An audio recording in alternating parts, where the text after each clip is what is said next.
welcome to part 2 of Twin Humanity's E3 2019 coverage, entitled Twilight of the Generation.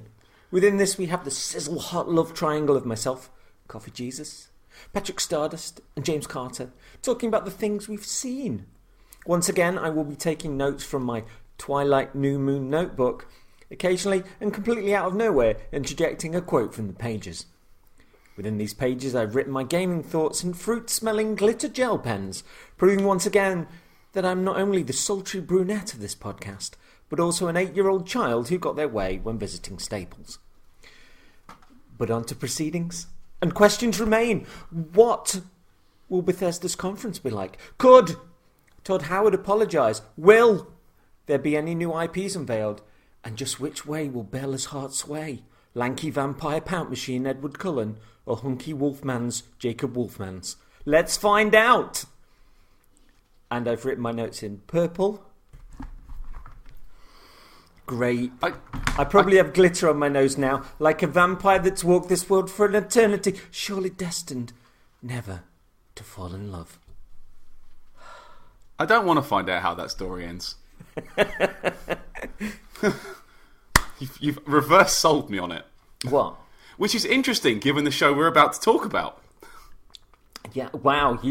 I like how you veered away there, thinking like, nah, I'm going to leave him to it, and his mad ways, and then you just segue. I think I did it. I think I did a good job there. Yeah. Before we do, James, what are you drinking? Your mama. No, I'm not part of this. Stop. I just slurped. I slurped some Pepsi Max Raspberry and then ended up making a Yo Mama joke, but I didn't. It was him, honest. There was a leak before the show about what James might be drinking, so I'm not surprised. Yeah. That wasn't a Twilight joke, by the way. That line isn't in there. That's not in the notebook. CJ, what's in your cup? It's a beautiful cup of Cafe Verona once again. CJ's favourite coffee. Oh. I'm mixing it up with a different tea today. Today I have a Smoky Russian Caravan, one of my favourite teas, a delicious smoky aftertaste, little favourites of Assam and chai in there. I've added a small amount of milk just to take the edge off. It's very nice, soothing, with a bit of smoke in there. It's very tasty. Now, who's the beverage man? I'm lighting a candle and ignoring you. Not for you, but for your mama. I've lit your mama's candle. Yeah, moving on. He's reading the book again. Yeah. So Bethesda, there was a We Are Bethesda opening set to the song, or from what I remember, when we tell you to jump, you say "how ha." This was quite off-putting because they've used that song in wrestling quite a lot. I thought Xavier Woods might come out again. He didn't. Yeah, I mean, it's a good song. Doesn't really apply to Bethesda, does it? Well, I'm sure it's marketing Bethesda going, oh, we are the people who are in debt to you. But it came across as the exact opposite, with the crowd going all Kool-Aid man, cocaine, bonkers for anything. Wow, yeah. I don't know what they put in the water in that place. Mostly Bethesda employee passes, I imagine. But, well, wow. No. I've looked into this. I've actually looked into this. So the main instigator... So for those who don't know, who might not have seen, the Bethesda conference was a bit rowdy. There were a lot of... Let me just give you a quick example. I'm going to just move away from the mic for a second. CJ, can you just say something about the Elder Scrolls for me? Just say something. Oh my god, it's almost like I've got this in the notes later. Yeah! Every single time. Yeah. Every single time. Anytime I've worked at Bethesda, every fucking time. So I looked it up. There was an article on Kotaku about this man, right? So this man runs an Elder Scrolls memes Twitter account who just so happened to get a ticket in the front row. There was a bit of cheering at first, but then he kind of took it over as his own thing and just did it and did it and did it and did it and did it. And people have asked him, why did you do it? He's like, oh, because I wanted to. I'm not being paid. I paid to be here. It wasn't just one man, though. It was mostly one man by the end. Every single was the same guy, apparently. So that We Are Bethesda opening, it seemed like good people that were being very honest about their passions and all of their stuff was sewn together into a montage, which appeared to be manipulated into marketing waz. Yeah, I mean, I have to say the community input to this and the some of the devs that they had speaking, I love this stuff where you hear about why fans are passionate and why people who make games are passionate. It's great, but yeah, it's being used to promote Bethesda at this point. That's you're taking someone's passionate emotions and their love for something and turning it into marketing, which is a bit weird. It seemed like a segue into the stuff that was to follow, almost to set you up. And I think that with regards to fan stuff, I've got this in my notes for the Ubisoft conference, but that Ubisoft pre-show where they'd set up an event and they got people that made stuff that were really good at their games, that were, they got people from all across the community, brought them out to that place. They seemed interested in them, and the people that were really passionate were interesting people. Yeah. And this just seemed like they were sewing together the montage just to kind of go, oh, we really like you, and oh my word, thanks for sticking with us when we released a game that was barely there. I mean, I will admit that I played a bit of Fallout 76, didn't hate it, quite enjoyed it, but yeah. As is your way, though. Yeah, I am a little bit. You contrary bitch. That's me. So, Pete Hines came on and seemed sincere. He came out of the audience, in fact. Yeah. He was sat in with the audience. I presume everyone around him knew he was there because no one looked particularly surprised to see him stand up and walk out. Maybe he wasn't supposed to go on, he was just getting away from that woo man. Captain Kool-Aid or whatever he was. But he seemed really, really genuine and really sincere. Yeah, happy to be there for the 5th E3 for Bethesda. Or 50th E3 conference for Bethesda, and for his 20 years, he said he's been at Bethesda for 20 years, and it doesn't look a day over 19. And he said, okay, he's a marketing guy. He's going to know how to kind of carry himself and how to kick off a show, but always does a good job. I think doesn't come across as sooty as some people might do. More of a sweep, you may argue. There was a strange one. There was a strange one a couple of years ago where he just seemed genuinely angry throughout it, like he'd had an argument off stage before he came on, and that he was just his eyes just said everything. And this one, like I say, he came across as a really, really nice guy. And then Todd Howard came on and seemed insincere as fuck. Oh my god, he's awful, isn't he? I remember... I can't take him seriously anymore. I used to think Todd Howard was pretty cool when I was young and stupid. And 2-3 years ago he came on. Yeah, 2-3 years ago he came on. It was like, oh, this is Todd Howard. Like, and anything about the way he presented that wasn't kind of sort of refined and sandpapered down to a fine, surface, you kind of put down to, well, he's a game designer and this isn't his natural environment, but for Bethesda he's an incredibly important person. And then by last year, and knowing now what he said last year and what it ended up being, Fallout 76 in particular, now I can't see him as anything but a robot. I'm literally looking for the cable coming out of his back to someone typing the words in. This is the thing.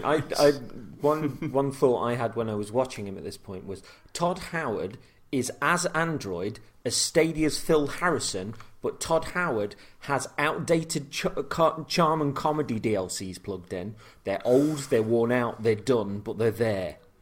Hang on, is this the start of fucking E3 2019 Rise of the Machines? Because, you've got Andrew Wilson last year. We all remember the Wilson bot. Yeah, Wilson's an Android as well. This is EA. Oh, yeah. The Wilson bot. And, Terminator's in fucking everything and shit. Is this how it starts? Have we just not noticed? It's weird. I've always been creeped out by Phil Harrison anyway, but... it's not Skyrim, not Skynet, it's Skyrim. That's the problem. Ooh. Maybe that's the thing. Howard... There was on the Easy Allies E3 betting special, one of the questions was, will Todd Howard apologise? And all of them just went, absolutely not. There is not an apology in this man. He will not say sorry. And he sounded like a like a child trying to go through the hopscotch of apologising without actually apologising. Acknowledge it, but don't apologise. I Well, it was a bit rocky, wasn't it? If you ask him, I think he'll say that he's apologised. I actually think he thinks coming out and saying it was a bit too much excitement or whatever it was he said. I think he thinks that counts apologising. And I don't know whether Bethesda's lawyers or ZeniMax's lawyers tell them under no... like it's like a car crash. Under no circumstances apologise, because then you're taking blame. And at that point, anyone who's bought Fallout 76 and feels they were missold, if you apologise, is there a class action lawsuit in it? There was and Todd Howard, as an Android... But I can imagine someone saying that to him. And as an Android, Todd Howard cannot take blame because he doesn't have a soul. I saw the interview that he did with GameSpot, and he came across better on that. But GameSpot were doing this wonderful thing where they were phrasing the questions extremely politely, but every question was bladed. And it was really interesting Elder to watch. Scrolls bladed. I was going to do the joke as well! And Lucy James was saying that on the previous year, Tamura had asked him where he got his jacket, and she said the way the conversation went on, she says, I didn't feel I could add something funny in there. It was just it was a strange tension in there. And it really weird. It's weird. I'm not going to not blame him, but at a certain point, he was presumably told he has bosses at Bethesda. He doesn't run the show. He's an important figure, an important public face, and is paid a lot to take blame for this stuff. But ultimately, someone made a decision that Fallout 76 was going out at the end of last year, whatever state it was in, and he was going to damn well go out at last year's conference and shovel that thing at people until they bought it. At a certain point, he's told to do that. Maybe he buys that was all okay to do. Maybe he's absolutely fine with doing that. Maybe he's not. Maybe it does eat away at his cogs and wheels. But at a certain point, he then has to come out and also take the blame, because he's the public face who stood there and told us that Fallout 76 was going to be something special and something different and going to be a real Fallout, but not in the way we know it. And that, I mean, if most people don't feel that way. If they knew what it was going to be like, because he was slick as anything last year, walking around that round stage and delivering as our games are known to apparently have a few bugs, and like ruffle old Todd Howard. Yeah, he's one of us. He knows. If they'd have come out and said, Fallout 76, you're amongst the first people that will go back to the Earth to discover what's happened, the creatures that are there, and there's an eerie silence, a lonely silence as you try and make your way. Then further down the line, we'll see people start to come into the world, like NPCs who will give you... you could stage it out and have that kind of loneliness at the start as an event in itself. And if they knew that they got this roadmap, they could have just woven in a little storytelling, and he's a good enough storyteller on stage to sell that.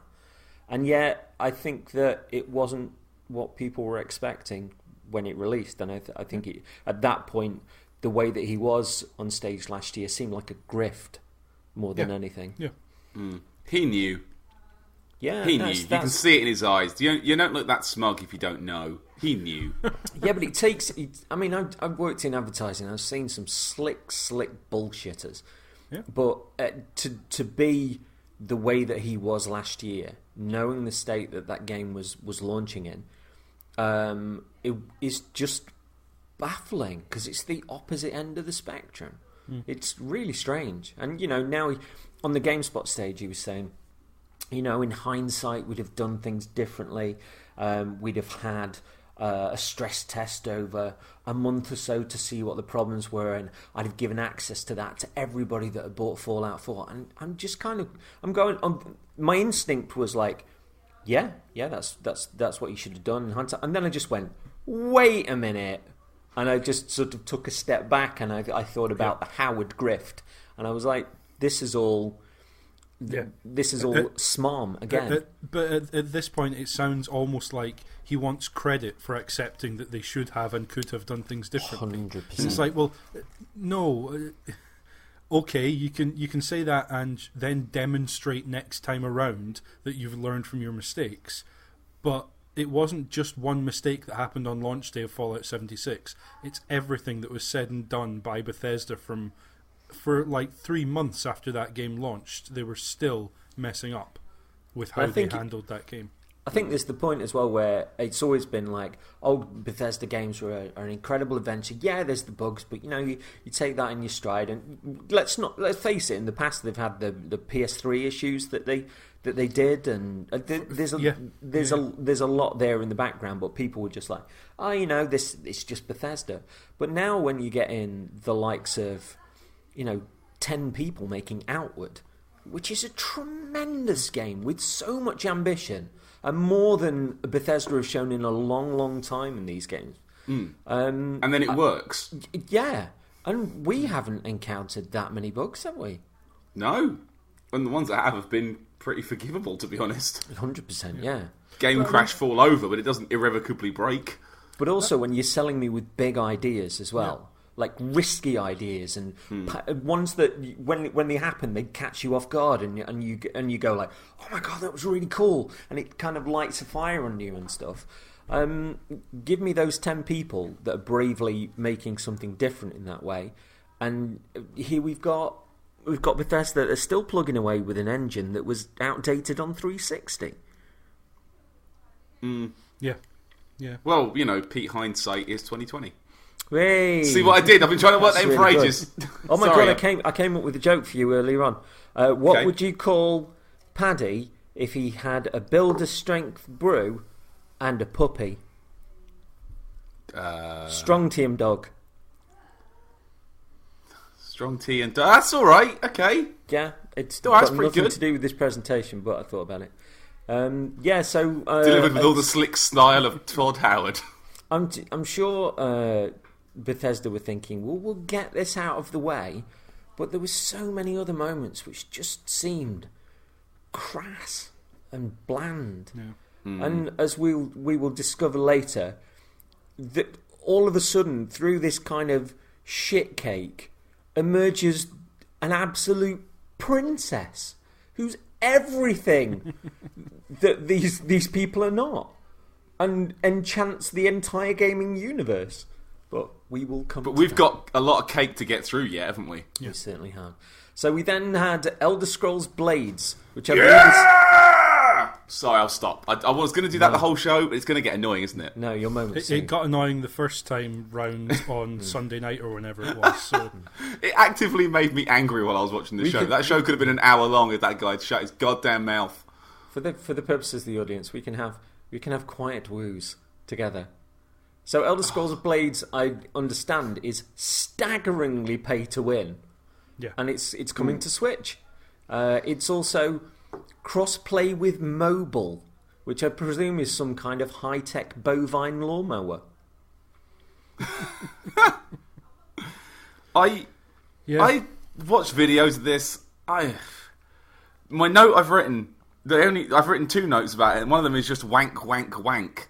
Like, it's another one of these mobile pay-to-win nothing games that's got a name they know on top. If this was called, like, Champions Blades. of... If it was just called Blades. Champions of Blades. Like, no one would give a shit. They wouldn't give a shit. And it's a bad free-to-play game with Elder Scrolls slapped on top. Oh, look, we've added the jewellery now. Great. Who's that for? The ESO Online guy on YouTube who was doing all the really great Outward stuff and was the perverse person to turn my head towards it. I remember seeing one of the videos, and literally the title of it was Elder Scrolls Blades is ridiculously pay to win. I was like, oh, so you've still not learned if in your the lesson. pantheon of mobile games, your game stands out as a particularly bad example of pay to win, then you have really messed up, because it's pretty easy to launch a mobile game that just sits right at the surface with everything else on what is kind of deemed acceptable levels of pay to win and get away with it. So if you stand out from that crowd, you've made extra effort. And alright, some of it's because of the attention they get by putting Elder Scrolls in the title. But guess what? They wanted the attention by putting Elder Scrolls in the titles, so they get the negative as well. You know, Again, they were so proud of that last year. They were like, yeah, look at this new mobile game. I was actually thinking, oh, that looks like it might be a laugh. And you read about it and no. But if we've learned anything, it's that if you generate goodwill from your audience and let them buy skins and stuff, most of them will do as we're doing Dauntless and just going like, want to support the devs. Yeah, this is really good. I'll have a skin for my sword or whatever it might be. Here's a tenner when I've got the spare cash, and probably once every month or so I'll kick some more money your way. Yeah, because I'm enjoying But don't tell me I can't play the goddamn game. Or if I do want to play the game and progress through, it's going to take me a week unless I throw money at you. Fuck you. Paddy, on Dauntless, obviously you delved into the Hunt Pass before I could even get the census 8 out. minutes before you did, let's be fair. Yeah. And within counting, that it's 1,000 platinum, and I think the first one cost us £4.19. I think it's going to be about £6.80 or something. And that's 60 days worth of content that you can unlock, new quests, all that sort of stuff.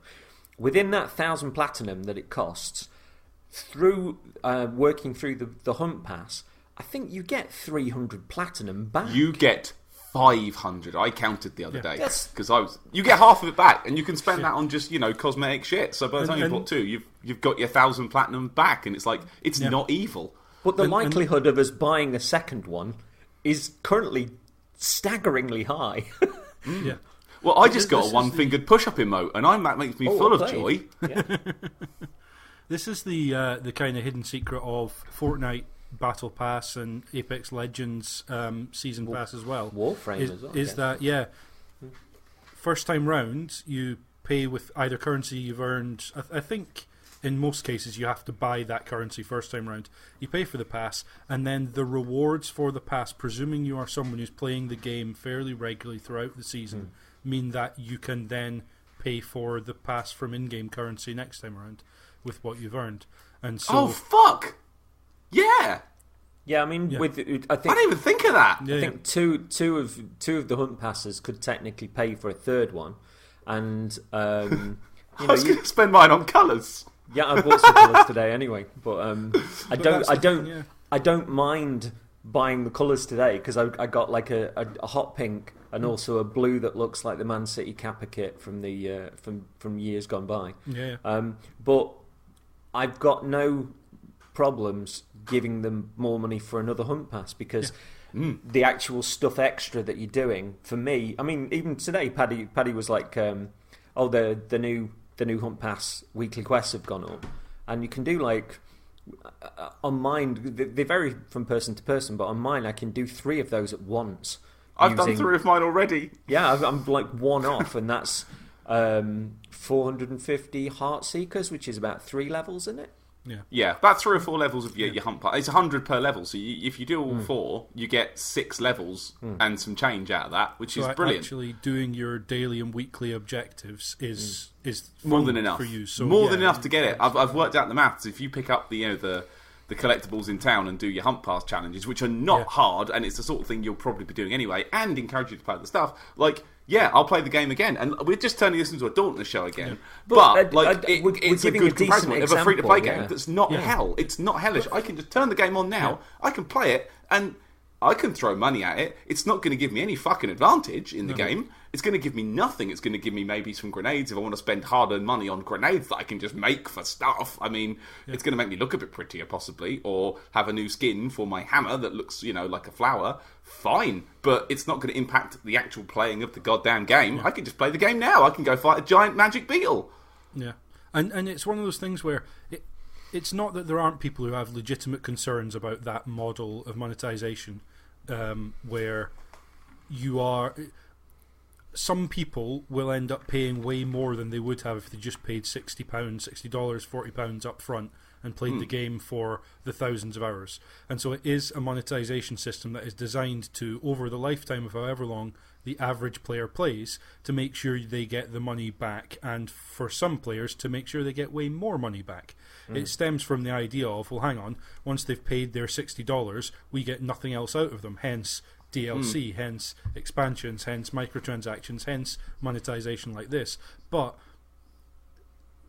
from listening to you guys, this is a game, and there are many examples of them, where players don't, the majority of players don't mind this monetization system, because the other way to do it would be to think of it as, okay, get all of your hunt rewards and use it to pay for the next pass, and then any money you spend goes straight into colours or skins or whatever it might be, and that's then voluntary money you're spending on top of that. It's still got aspects of, that could affect people who have compulsive disorders or aren't able to kind of control, etc.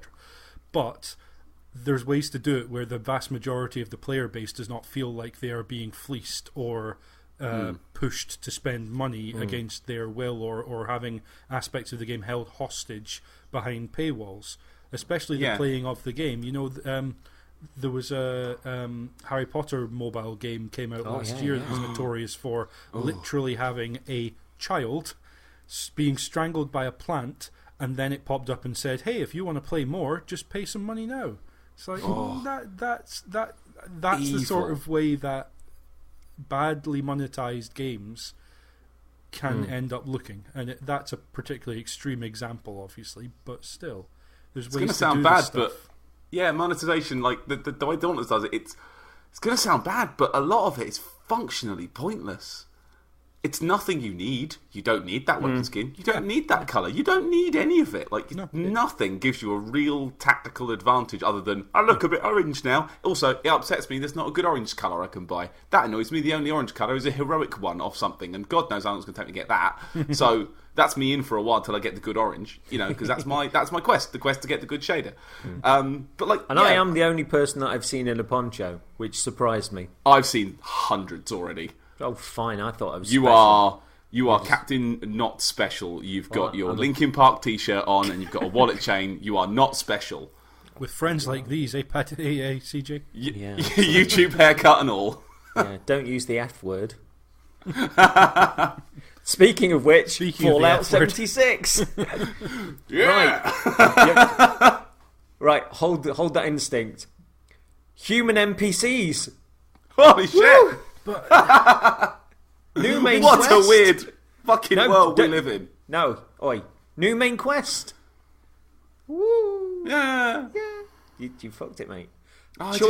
Choice and consequences. Woo! Yeah. New weapons and gear. Ooh. You sound like really camp ghosts.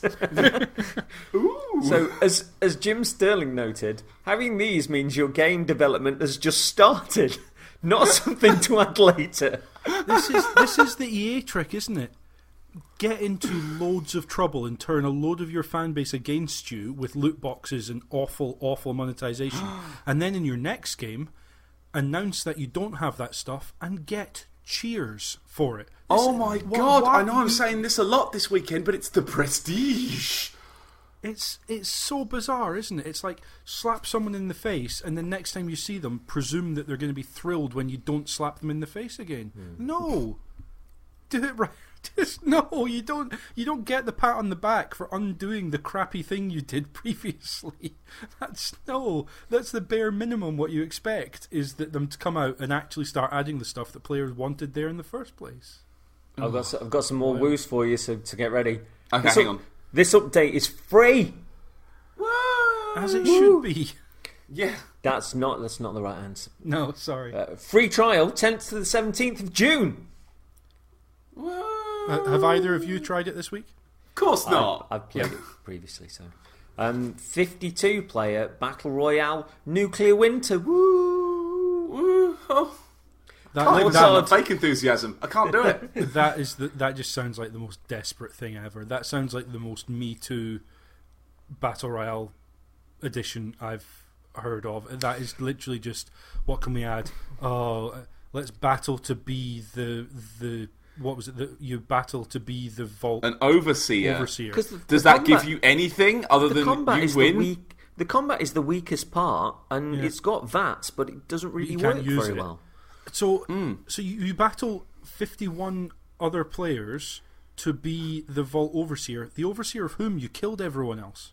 Yeah, and like there's fire everywhere now, because, you know, there needs to be a reason to smush everybody together. Why not make a firestorm? Here's the thing, 52 players, what a shitty number.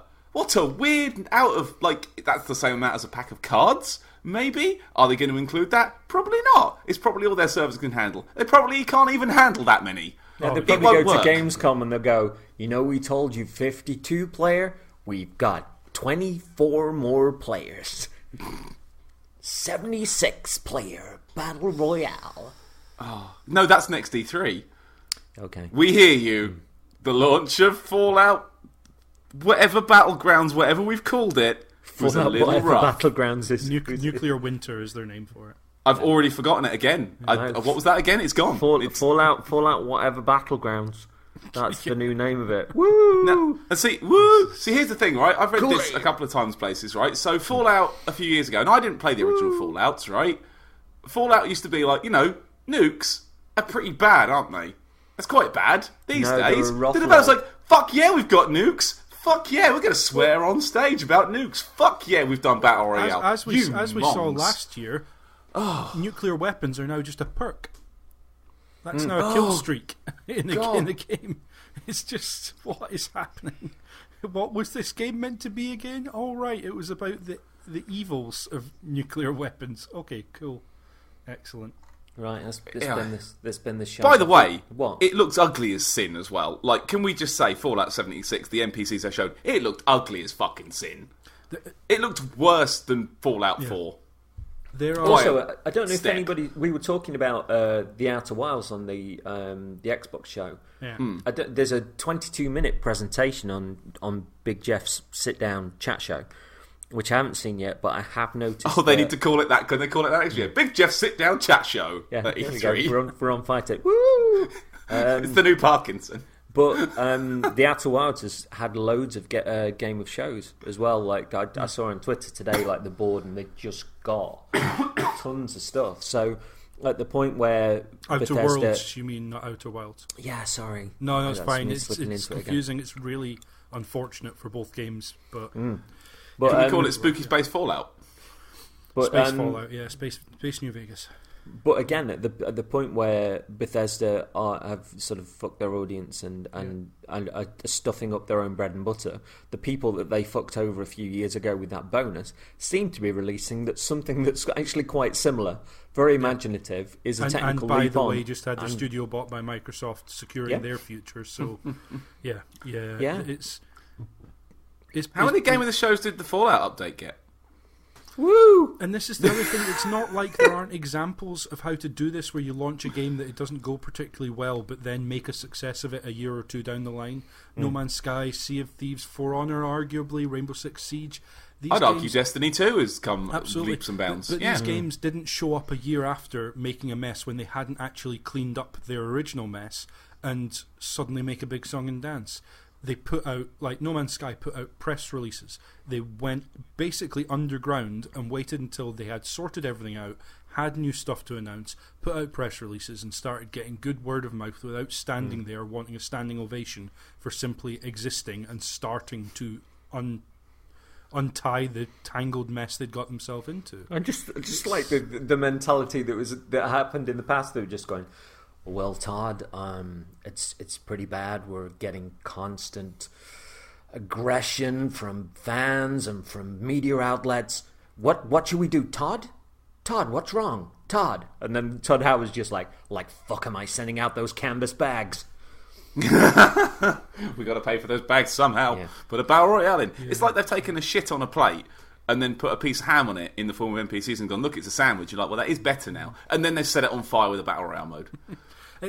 Full ham, the other thing shits. is, like, If we were in any doubt last year as to why they tagged Elder Scrolls 6 and Starfield onto the end and said nothing about them other than they are concepts for the future, it's because they were launching Elder Scrolls Blades and they were launching Fallout 76, and you find well that a massive part of their fan base did not want those games, and they cocked both of them up.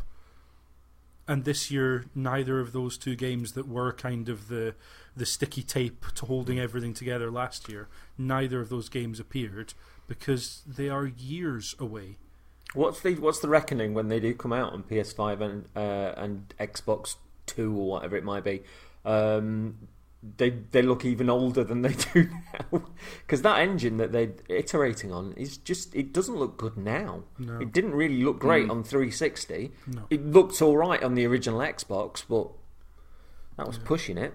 That engine was hell on a PS3. I played through all of Fallout 3 and Oblivion and fucking Skyrim, and that engine's just not good. They do a bad job with that. It just doesn't work. I had to turn off basically every autosave because it would crash every time I went into a room. I just and the next thing Todd came back out to say was everything we've announced for this year so far is free. What, Elder Scrolls Blades, the free game, and Fallout 76, the one that you dare not charge anything for? Yeah, I bet it's all free. But it's gone. Everybody's saying that the sort of shop in Fallout 76 is pay to win anyway. They've started really leaning into that. There was the guy who played the game for like a million billion hours, and he banned him. Yeah, he had so much ammo just from having played the game that they thought he must have cheated, so banned him. I like the bobby pin thing where they fixed it so that they weighed basically nothing. People are like, yay, we can carry more out, and then they put another patch out that then broke it again, and everyone then had too much stuff because they weighed too much from these heavy bobby pins. You can do that in sensible ways. I always liked how they did it in Outward, that you can earn silver from trading, selling stuff, all that kind of gubbins, but you can also buy gold, and gold weighs less than silver. So if you've got 100 silver, you can buy a bar of gold. It's not going to lose its value, and it's lighter than all the money that you were carrying. Yeah. It's like changing a pocket of pennies for a tenner. I think it's super smart, and that's a group of devs that are really thinking about the small stuff as well as the big ideas. Which, that's another one of the reasons that I've been such a big fan of that game, because it's such a small thing, but when you see it on a video and you go, "Oh, that's really good." Yeah. So do we have any good news? Anything good in this? It queued finished up nicely. So Shinji Mikami came out. Spoke brilliant English. Still got interrupted by guy. Yeah. What, like you did there? You can see the anger in his face. You could see it like, shut up. I know the feeling. Don't do that to Mikami. I'll do it to you. I don't care. So we then had the delightful Ikumi Nakamura come out, who had been apparently working on her English to make sure that she came across really well. And she just looked excited and really pleased to be there, and her English was great. Yeah, a little bit giggly, nervous to be in front of the audience, and then she started riffing on the fact that everybody loved her. She told a joke, and furthermore, the trailer they showed for Game was so well directed. If you're giving proof of concept, my word! And let's face it. Nobody that was in that audience or was watching is going to refuse the game that she puts out. No, because she's amazing. And also, if you've seen some of the stuff that she's done in the past as well, her character designs. I saw some of the Evil Villain stuff. Yeah. My word, what a phenomenal artist! I heard someone suggest that she was involved in character design on Bayonetta as well. Yeah, and Akami. Right? Yes, she was. Akami, yeah. Yeah. So nice to see Shinji Mikami promoting from within again, because he promoted a director for Evil Within 2 as well. Yeah. Who I remember listening to on the 84 Play podcast talking about that. It's really smart as well for him. He knows what a big name he is. He knows the amount of respect he commands, but he also does not need to be the Todd Howard standing there being the only guy to speak. he can come out, introduce someone, say, look, listen to this person, please, and then let them get on with it. Everything about, like, even if she'd come out and I hadn't understood a word she'd said, she'd spoken all in Japanese, her body language, the big smile on her face, everything about it was just, I am thrilled to be here and I'm so excited to... Yeah, whenever someone comes out and is... they don't say, oh, I'm really excited to show you. They just, you can see they can't wait to let you see what they've got for you. Yeah, do you know what it was? I think it was? It's a bit of a stretch, but it was kind of that Tak Fuji energy. I loved Tak Fuji. He was just a breath of fresh air in the middle of a very boring show. Yeah. And this is like, yes, someone who gives a shit. Someone who's fun. Someone who's having fun with the audience. Like, she tweeted the other day, earlier today, all the people that were drawing art of her, she posted a shitload of it up on Twitter with the phrase, your art gives me power. Like, yes! That's just awesome. I love that bit. I mean, when she came out and she did that little kind of dance kick was wonderful. But then when she says you've got to question in the game whether it's the normal or the paranormal, and she was doing it with like either hand, and then she was like, that's a question I ask myself every time I go into the office. And the audience just went... And she was like, I'm joking. And she seemed like she was riffing off the audience rather than, you remember the last year with the Todd Howard stuff, he looked like he was controlling them. He looked like a tiger in a cage. And this was just, it was so genuine, so wonderful. And I can see why people have put this with the piano moment as well, because there was that kind of nervous energy and delight there as well. Plus it's spooky line, a meme is born. Yeah. I'm gonna have to catch up with her Twitter if she's reposting that stuff. Yeah, it was a big collage of artwork that people have sent her, just like sketches of her in the presentation, which is just brilliantly wild that people are doing that, but also just to be so happy about it as well. I saw it just literally before I came on here. I saw exactly the tweet you're talking about, Paddy, and just put a smile on my face. A Star is Born. An E3 Star is Born. I want her back already. The thing is, she's clearly like crazy talented. She's already proved that she's super genuine, and I get the feeling when I see somebody like that, and I get kind of that emotional reaction, I get the feeling that she will be working so hard not to disappoint the people that she's now made a connection with. Let's face it, that trailer, some of the editing was crazy good. The bit with the noodles, and you know, the screen, just all of it was just gobsmacking. I'm super up for that. I liked it. I really liked to get away from lovely Yukumi Nakamura for a moment. The actual trailer itself looks great. You know, phenomenal. Like everyone's got raptured to fuck. Yeah. Really, again, like you say, really well cut, really well edited, fantastic trailer. Like, gives you a good idea of what's actually going to be happening. Yeah, I'm up for this. Totally up for this. This looks brilliant.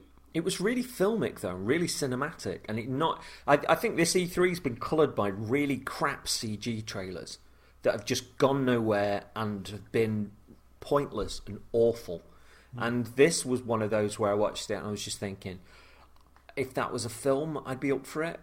Knowing that it's you know, we've got somebody this passionate and talented behind it, all over it, day one.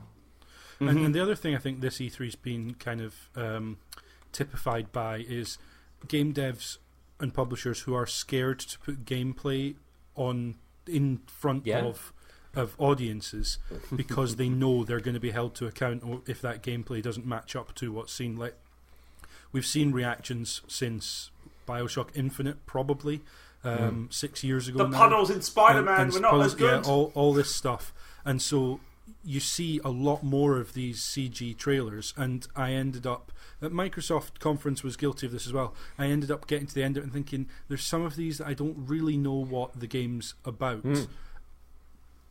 I agree. I felt that way a lot in the Ubi conference, particularly. I was looking around, going like, "What's this Rainbow Six thing?"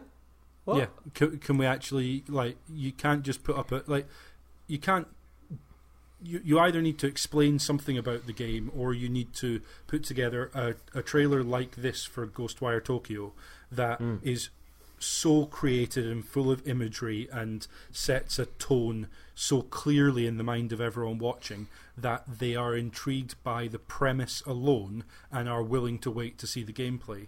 It's kind of done a From in that regard, hasn't it? That it's proof of concept and it's got people talking and interested in it, and now we're anticipating seeing gameplay and seeing some more, and it's on a lot of people's radar. But it's provoked people to contemplate, think about, and remember this game. Whereas Gears Escape CG thing, I know from that trailer what the mode is, and they've talked about it since, but none of it really inspired me about that mode. None of it made it seem cool. I'd have rather just seen the gameplay at that point, if they can't do it. Even with, and I say that even with trademark Ubi Bants over the top, would have been preferable. Yeah. And I know we have feelings on Ubi Bants these days, but but at least it's memorable for using that nonsense. Yeah. So we then had more of a people montage, which was nice again. Elder Scrolls Online with a 5-week-long CG trailer, which rivaled that Wasteland 3 for one of those where I'm going, really? I quite like the look of the cat person, but that was it went on for ages. I think the next season of Game of Thrones looks really good. I don't know what you're talking about. It was just Jesus Christ. And this was the one where this wasn't one guy in the audience whooping. This felt like the front 3 rows were all ZeniMax Online staff. I literally wrote, I wonder how many of the front 3 rows are ZeniMax Online staff, because they were going wild for a game that I do not know a single person that plays. I'm not casting aspersions as to the success of this. Clearly, it's incredibly successful. It has an audience that are incredibly passionate, and we're going wild for this. And that's really cool. I'm someone who knows people who play all sorts of different games. I don't know anybody that plays this, and yet I do. I know a couple, and I can confirm that they go fucking nuts for this shit. For sure. I don't get it either. It's an MMO. They have turned it around, though. To be fair, absolutely. By all accounts, the game is good. Yeah, and that wasn't being said when it launched. But, it was not. No, absolutely. So, my point there is just, even if you select for Bethesda fans at the Bethesda conference, which obviously you do, it still felt disproportionate, the number of people in that room who were going off at this trailer. Like, for any game, there's always those, this is for the fans of the series, but other people aren't going to be so interested. And if there's any, it's this one. And yet it felt like I don't know, it just felt like they'd weighted the front of the audience just to make sure the reaction came across. And the trailer looked spectacular. Didn't get me interested in the game particularly. Yeah, what did it tell you? I mean, there's a dragon in it, and you can fight it. Maybe it's playing into that audience, and I presume they'll know who these people are and what to kind them, of race. I'm sure the inclusion of a certain race or a battle with a dragon, that makes a difference. That's something that they clearly haven't seen in the game before.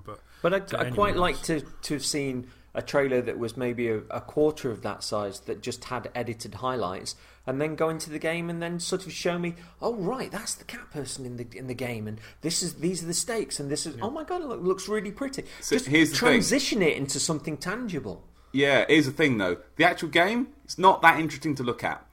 Yeah, you know what I mean? Just another. It's just not that interesting to look at. I'm sure it plays fun, but it's just not the sort of thing that I think would demo very well. But then there'd be something tangible that's there, that I can get an idea of what it is, even for the sake of conversation. Or I mean, if they got to the end of this and said they were releasing a short film or an actual animated film, I'd have believed that that's what this trailer was for. It was an action set piece from a film that was coming out. But I have no... I know what an MMO more or less looks like to play, but I don't know how this looks to play. I don't know whether it looks interesting or fun or whatever. But to be fair to them, this is what WoW's bread and butter was for years.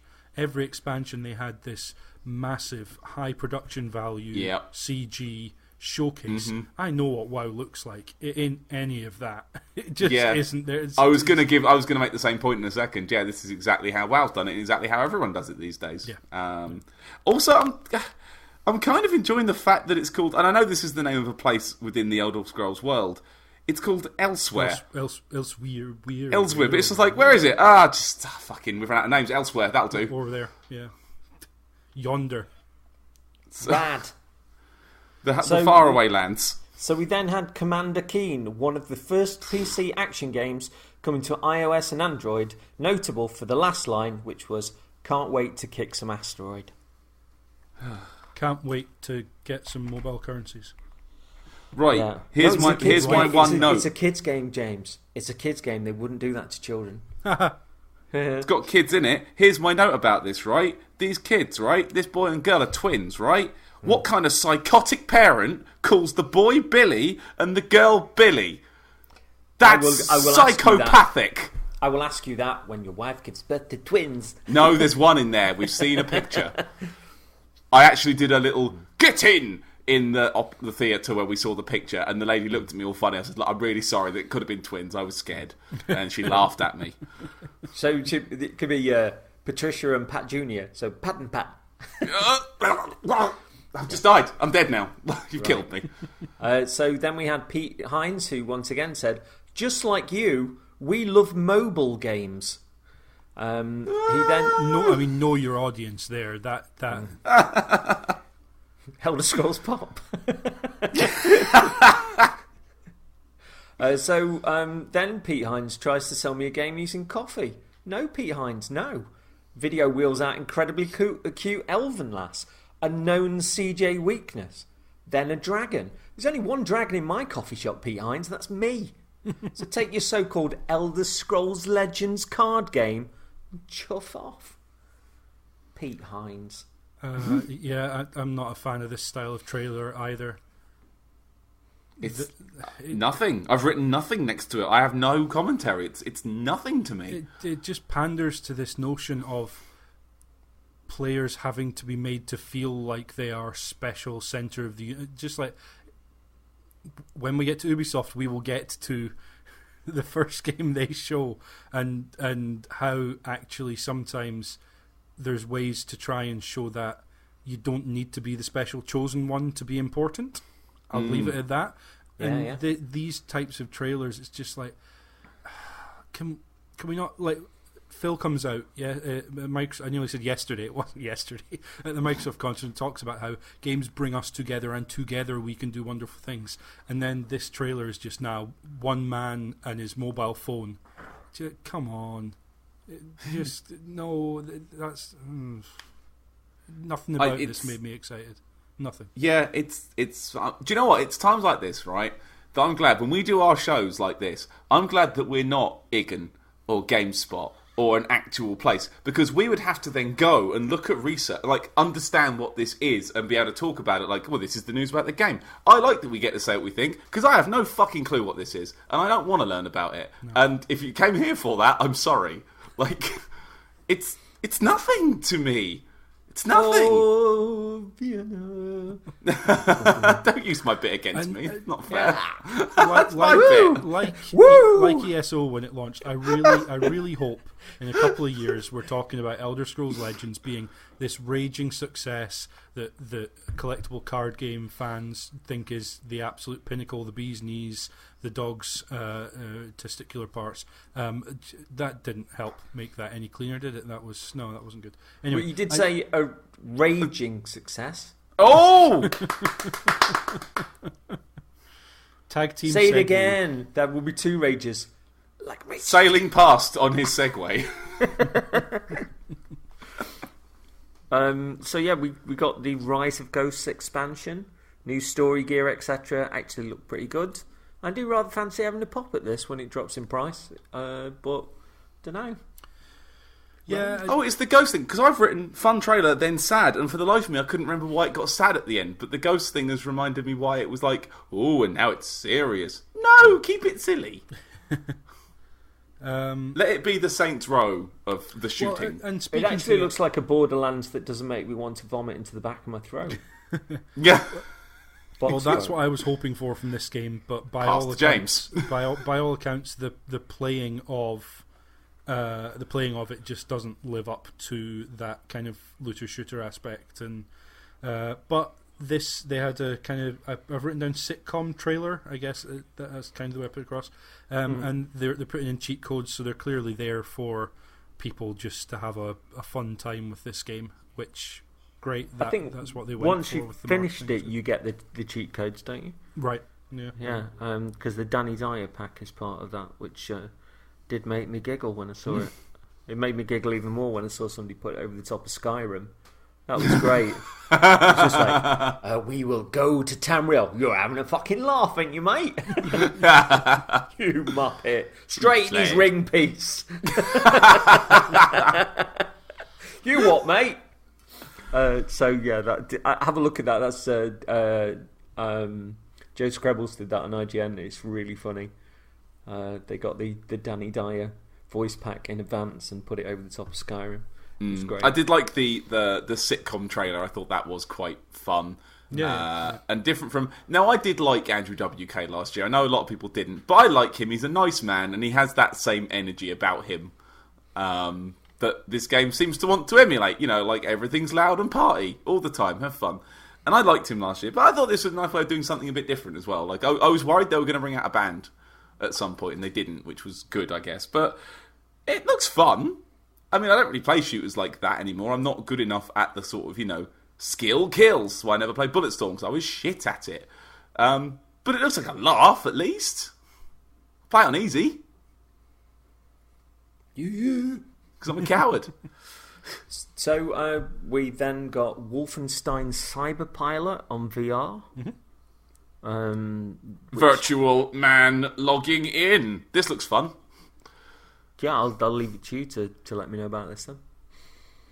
That's all I've got. It looks really fun. You take over robots and shoot the Nazi, and the guy presenting it, whose name I forget, seemed really happy to keep saying "kill Nazis." Yeah, I like them. I like machine games a lot. I think they're come on, son, you get it. You understand.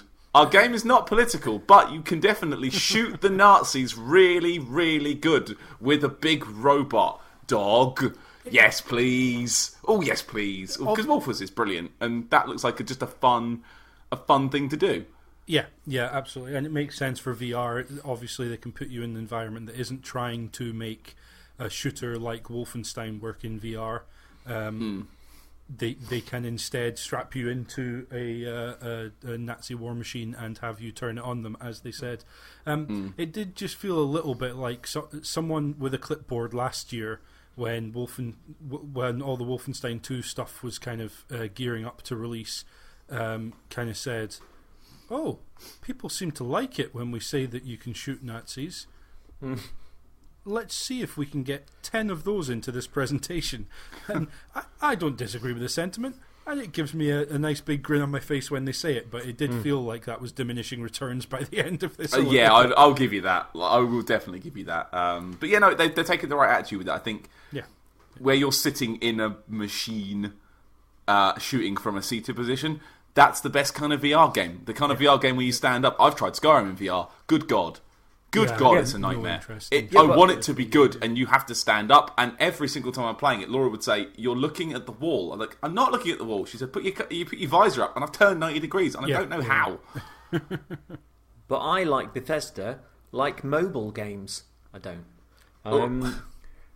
So Wolfenstein Youngblood looks good. Co-op, great trailer. It looks really good.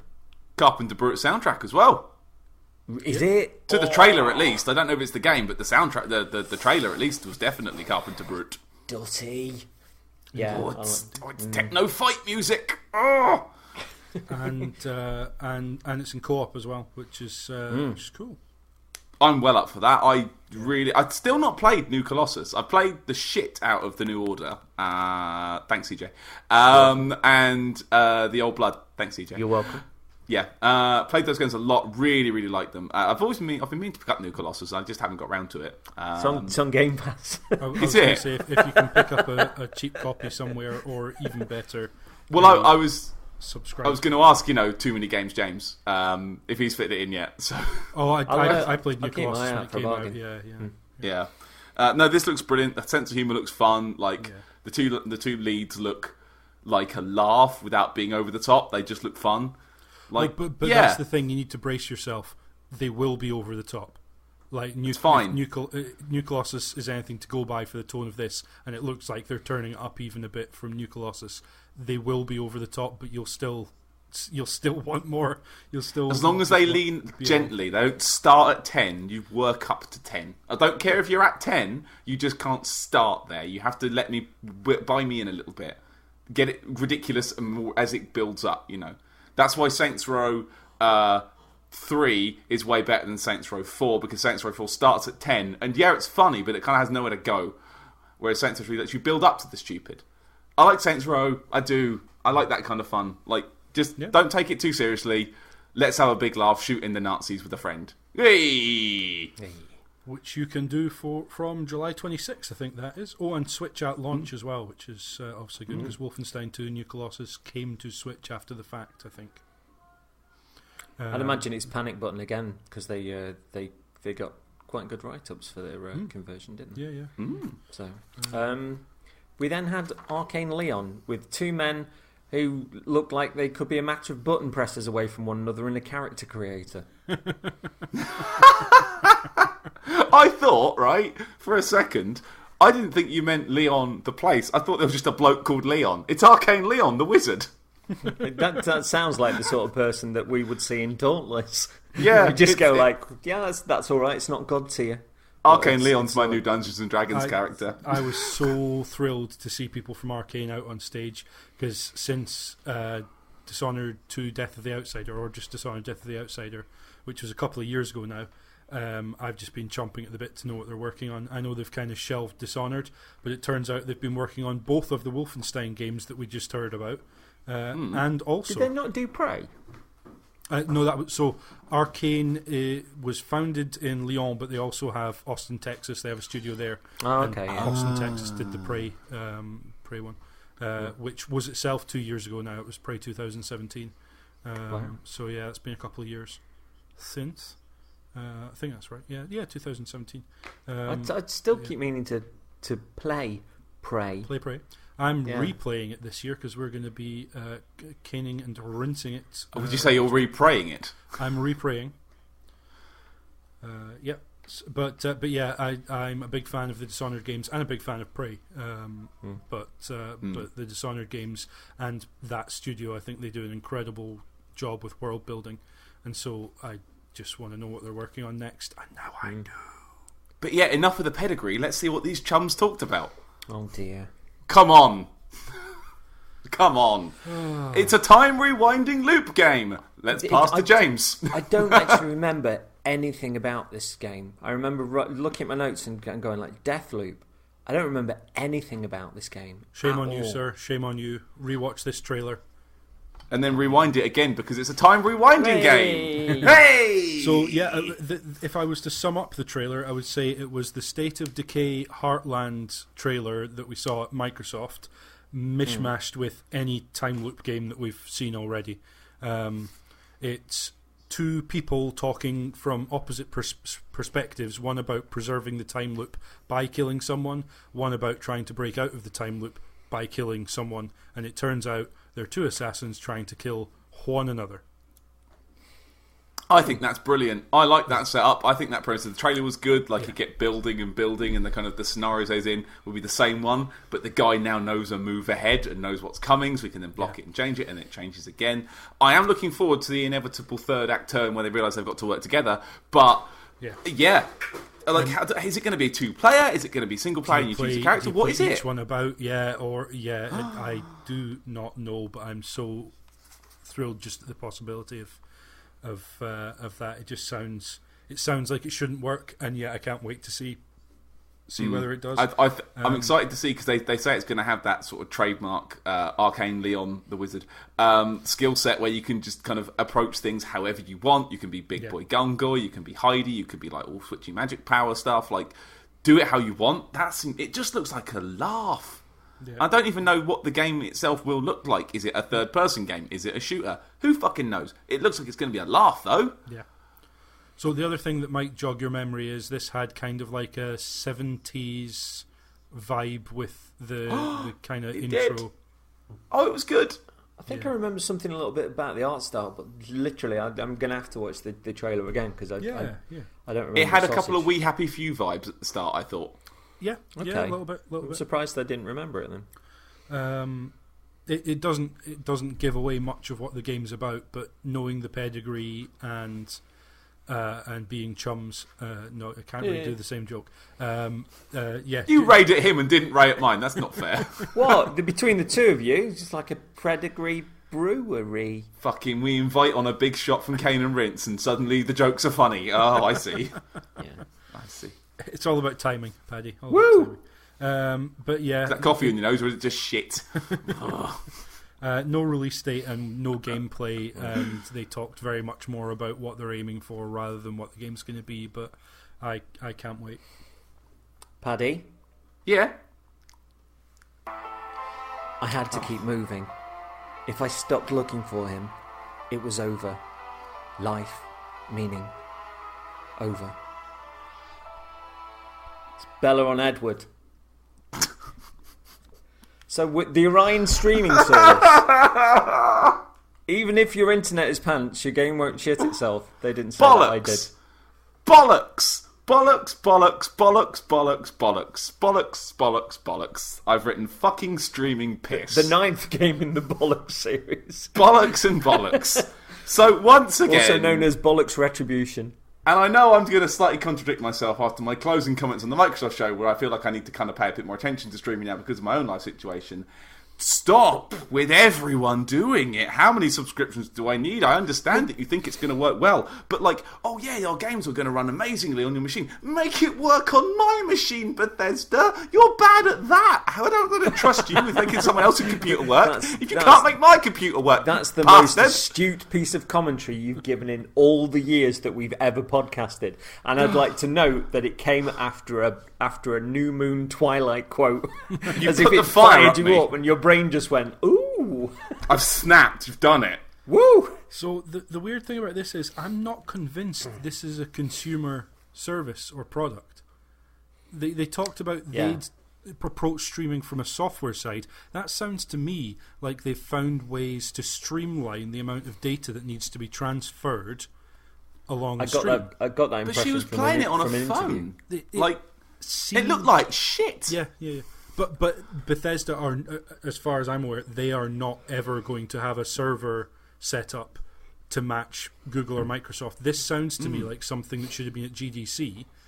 I may be wildly wrong. It sounds to me like something they want to use to try and push people to come to them for either this tech on its own or to use the id Tech engine with this tech built with streaming tech built in, and to try and encourage people to use their games so that it marries better with streaming services offered by others. That's what it said to me. I mean, so quote from Mr. Patrick Stardust: "Would you trust them to run anything?" So serious to fuck. Id Software, yes, from the makers of Fallout 76. But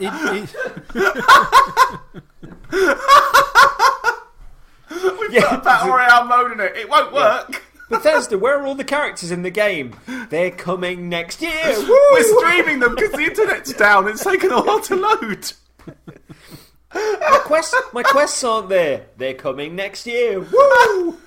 Orion. What am I supposed to do in the game? Next year. Woo! But I'm halfway through the game. Woo! Thing is, right, okay, so this is both solutions, right? I didn't get that, that it pushes more of the server stuff and it gives you some data to play with on your machine. I didn't get that. I just thought this was another, just stream the video because of the buttons you press. Both ways are bad, though, because for me, okay, so I'm out and about, I've got my smartphone on me and I want to play Doom on it. Yeah, that's a thing that people do, right? Mm-hmm. And I get my controller out of my bag and I plug in my phone. I sit on the train like a fucking jet end and I start playing Doom on my phone. And either the train Wi-Fi will not load it fast enough or it wants my phone to do some of the work. I don't have a phone that can play Doom, very Doom, probably early Doom, but it can't play very Doom. My phone can barely run the fucking internet. It's got YouTube and that's the best. Every way this happens is bad. God, I've broken him with that Twilight quote. It just came out of nowhere. Bloody hell, Bethesda. Look at yourself in the mirror. Yeah, I'll turn this on me then for the next one. So we've got Doom Eternal, and I will be contrarian by saying everyone's going crazy over this. I can't for the life of me see why. Did you enjoy Very Doom? Not really. Then yeah, don't bother. This is not for you. Okay, well I'll pick the middle ground then, because I think it looks great, but I don't know if I'll play it because I found Very Doom very fun and also very stressful. Everything about Doom is very these days.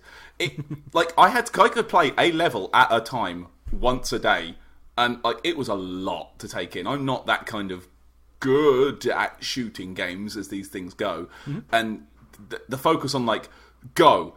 Fucking go. What are you sniping for? Don't stay still, you'll die. Go, run, get the shotgun. We don't need to load it. We did that shit for you. This is 2007 again.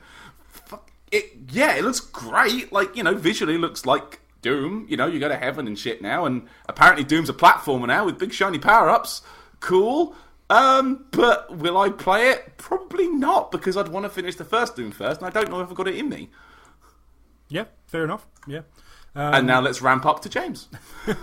So the opening of Doom 2016, also known as Very Doom, the opening of that game I really loved, and then there was 2 or 3 chapters there where you're still on Earth, or you're still in the space base, but you're still in our universe, as it were. It kind of lost me a little bit, and it wasn't till you actually went to hell. Spoilers, in Doom you go to hell. Spoilers for 20 years ago. Whoa. When it got to that point, it really pushed you to play incredibly aggressively, which is what you were talking about, Paddy. And that's where I stopped. That's not my usual way of playing. I usually sit and watch guard patterns and play stealthily and try and avoid combat or hunker down behind cover and take people out one at a time and take it really, really slowly. Were you trying to fucking Solid Snake rank Doom, James? Well, because I wouldn't put it past you. Yeah, that's basically the way I play. Is I want to isolate an enemy, take them down, move on to the next, and that is it's just not the way they want you to play Doom. And this looked wild, just from the closing gameplay trailer. They talked about there being climbing and puzzle mechanics in when they were the Marty Stratton and Hugo Martin, I wrote down, I think, producer and director on this game, and they were talking about how they'd introduced climbing and puzzle mechanics, and that was oh, okay, that's different. That seems like the sort of thing that might slow the game down a bit much, or might change the pacing. It might break things up a bit more. But then they showed the closing gameplay trailer, and I was okay, there's an air dash, which apparently is a double air dash now. That wasn't in the first game. It looks faster than I remember Doom 2016 being. They've now got a wrist blade, and I think I spotted a grapple gun in there as well. And there is a grapple hook, a meat hook they call it, and it does exactly what it says in the tin. And it just looks like you think, climbing and puzzles, they've slowed the game down. You'll put in a puzzly bit or a climbing bit to kind of change, but no. It's all go. It's still all go. Apparently, if you jump and dash your way up to a ledge, you'll just auto grab it. You don't even need to be grabbing onto things to then mantle up. It just goes, and it is it's stressful. I like that. It knows that's where you want it to be. It's not going to go. You didn't say the magic word. and so it looks like this is just geared up to be as fast as the last one, but with more going on, which sounds bananas. I'm not sure my brain will handle it, but I'm going to find out. Very. I liked. Did you see that new mode they announced at the end, where you kind of have 2 hell monsters versus a fully tuned-up Doomslayer, and the best fucking name they could say was Battle Mode. Come on, come on. At the least real name is try. coming in 6 months. This is Hell Dorado. That's better. So the multiplayer for Very Doom didn't really take off all that much, as far as I understand it. There was kind of a hardcore group that played it, but it wasn't a raging success in and of itself. And I think most people kind of felt that it paled in comparison to the single player campaign. I don't necessarily expect this to be different, but it is something that feels like a unique idea for Doom, something that's not been done before, which is quite cool. Rad. Yeah. So that is the Bethesda conference. We all know the next bit. How did you feel about it? Oh, there's a wearable helmet in the collector's edition of Doom Eternal as well.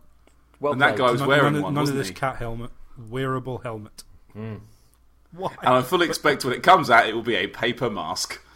It'll be a plastic bag, and it won't have any elastic to tie around the back. You have to use string, and it will fall off and get messy, and then it will be 6 months before everyone gets it through, and it will be cracked and won't work anyway. Oh, damn it, Todd. I'm going to defend id Software a bit there. They run themselves differently from Bethesda. They haven't fallen prey to James. I need to stop. They don't seem to have fallen to the same errors as Bethesda Software have. They're a bit more Commander Keen to make an impression, aren't they?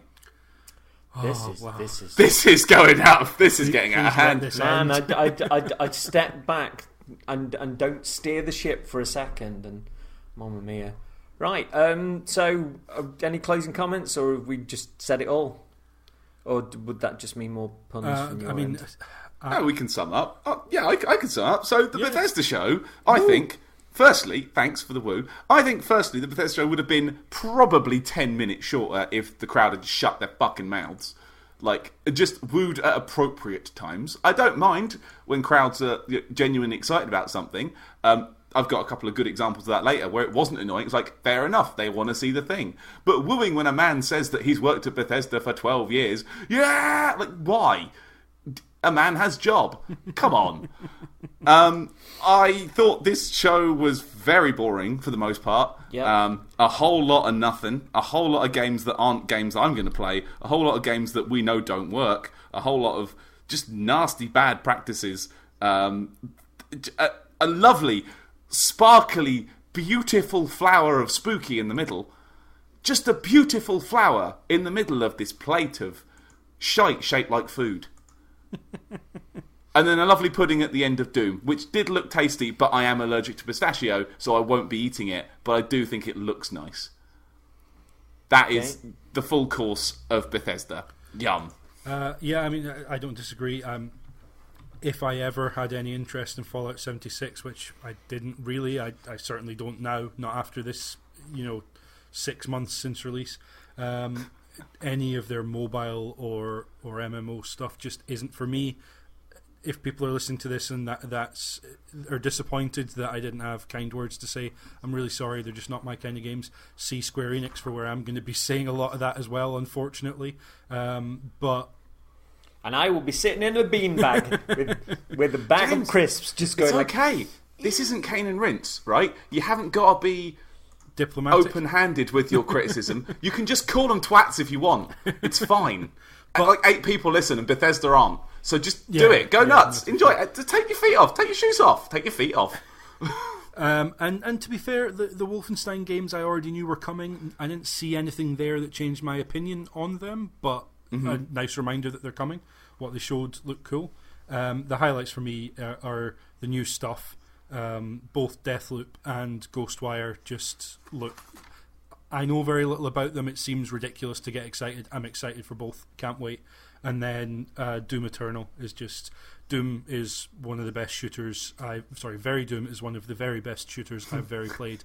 And I can't wait for Doom Eternal. I just want more of that pumped straight into the eyeballs.